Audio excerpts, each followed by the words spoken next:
People are talking about inflation.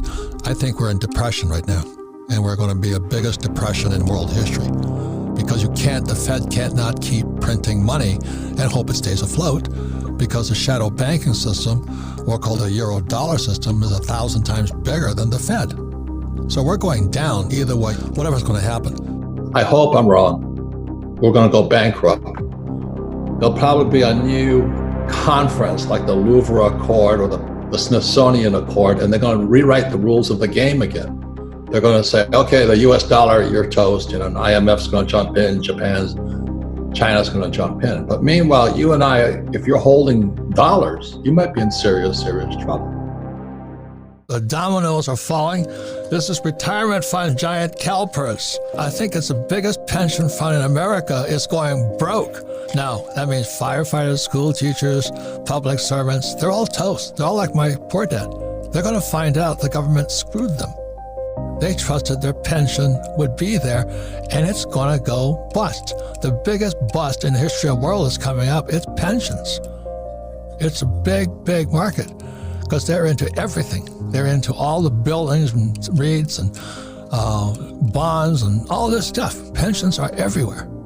So this is the most important program. If you're a baby boomer or if you have parents who are baby boomers, watch this program. My concern is it is the end of the American empire.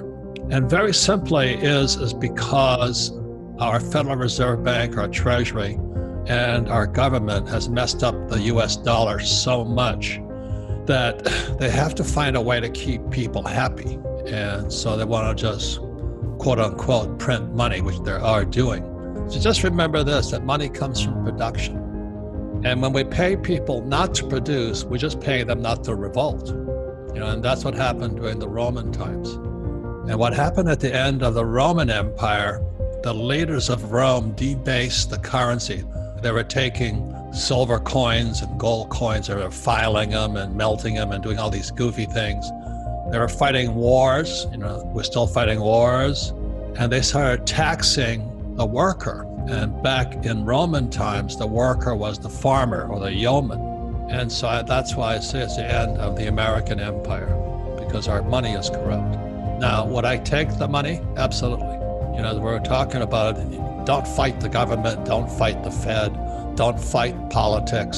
If they're going to give me $1,000, I'll take it, but I would convert it into either gold, silver, or Bitcoin. Going back to what can you do? Like if my poor dad, when he lost his pension because he ran for lieutenant governor as a Republican, he didn't know what to do. At 50 years old, he found out his PhD didn't help him at all. So that's kind of why I wrote Rich Dad, Poor Dad. My family got so upset with me. How dare you call your father, he's a PhD? How are you going to call him poor? Because the facts are, he was broke. At 50, there was nothing on his phone. He didn't know what a financial statement is. I cannot control Biden, but I can control me. I didn't think it was going to get this bad. So it's gotten a lot worse than I imagined. So is it going to get worse? Possibly. But I'm preparing for it, not, hiding in a bunker, if you know what I mean. We can counter communism taught in schools by teaching capitalism in our homes. And see, that's where I learned about capitalism. I learned about capitalism at home, not at school. I learned communism at school. But the media is now completely, as you know, on the dark side. I am fighting for capitalism because capitalism is about freedom. You can be a communist if you want, but don't take my freedom away. So what's going on with the Fed? The Fed has got no power. There's the European shadow bank system. It's got more power. But the Fed, what they're trying to get us to believe is that there's inflation. It's really what's happening is we're in depression. I talk about gold, silver, Bitcoin, not because I'm a gold, silver, Bitcoin fan. I just don't trust the Fed, the Treasury, and Wall Street. I buy stuff that's outside their system. I think people should pay attention. That's why I love YouTube, because I get real teachers, a lot of them are fakes, but this is the enemy here. It says $10 billion. Zimbabwe. I want people to see this because this is the future of the dollar. If you understand that, that's why they're paying people not to work. They just printed $10 trillion to prevent the economy from collapsing. What's happening is Jay Powell of the Fed is trying to push the yield curve up But as most of you know, the real yield curve is the euro-dollar curve. It's not the Fed curve. And the euro-dollar curve went inverted. Now, every time that has happened, tragedy follows. So that's why I think the Fed is toast. Once again, the euro-dollar yield curve inverted just recently. And I'm standing alongside my friend Jim Rickards that this next one is going to be the biggest of all. Now, it's good news for some people, but horrible news for the boomers who are starting to retire. So if you're a stock market person and you're counting on the stock market to keep you alive, let's say you're 65 years old and you're going to live to 85, you might be in serious trouble. It's really, really horrible. But it was predicted in this book here. I'm not a communist, but it's called the Communist Manifesto. This book here is only 50 pages. Marx was an idiot, but he was a smart guy. He predicted everything that's happening today in America. So he said that what's going to happen, and it's happening in this country here, is the boomers will go bust. So unfortunately, what Marx was saying was that capitalism would destroy 50% of the population and shove them into poverty. But my point here is this: you've got to be aware. There's no answer, just pay attention. And the reason I recommend gold, silver, Bitcoin is because I trust Bitcoin more than I trust Biden. I don't trust the dollar, if you can understand that. I don't trust the Treasury and I don't trust Biden. You know, we cannot control the outside that well, but we can control this inside. My own brain, my own emotions, my own spirituality, and my own physicalness. I can control me. So I'm a leader inside of me. I didn't think it was going to get this bad. Question is, what's going on inside? That's why it's education, but you got to take care of yourself inside. The reason stocks are better than real estate, okay, let's say I buy Amazon or Apple. Let's say it's $100. If it goes down, I can exit that fast. It's called liquidity. The true real estate is not liquid. So if you buy at the height of a market, you're the skipper of the Titanic. You're going to go down with it because you can't get out.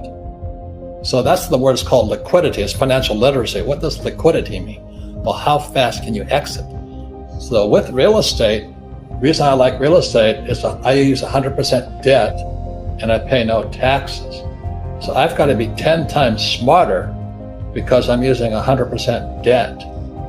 And if that baby comes down, you know, there's going to be a second crucifixion. This time it's going to be a Japanese guy, not a Jewish guy. You know, they're going to hang me out to dry. My investors will. And what I say to Americans is that America was formed as a tax-free nation. It wasn't 1619 or whatever they say, 1610. America was founded in 1773 at the Boston Tea Party. They said, we're not going to pay taxes. And I'm still a patriot because I still don't pay taxes because I use debt. And that takes a lot of study. And that's what I study. Is how do the rich really get rich using debt and paying no taxes? You think Trump pays taxes? Of course not. I use 100% debt because every time I borrow money, money is created. And so because I use debt, the government gives me tax breaks. If you can understand that, every time I borrow $30 million for a piece of property in Austin, Texas, they give me tax breaks because I'm using debt. And that's why this financial statement is crucial. So when I sit down with the banker and I show them I got all these properties, I have no dings against them, they're cash flowing, they'll give me more money. If you understand infinite, you don't need money. It's a complete different way of thinking, Rich. So that's what I learned from my rich dad, because everybody says, oh, I can't afford it and all this stuff. He said, no, you just don't have enough brain power. The point here is this, is that we're interconnected in this world as a global currency. We're in a shadow banking system has more power than the Fed or any central bank. And so the reason I support Bitcoin or crypto, the process of it, is because the Fed, the Treasury, and Wall Street have no power anymore. And you better go to the power as quickly as you can. And the power sits up here, you know, and don't be a victim. So just remember this, gold and silver are God's money, but the devil distributed it to countries that hate us. And Bitcoin is people's money. and you can't make any more Bitcoin. So as screwed up as the economy is getting, because we're run by incompetent Federal Reserve and PhDs like my poor dad, it's really a good time if you can look in other directions and buy some gold, silver, and Bitcoin, people's money. Thank you.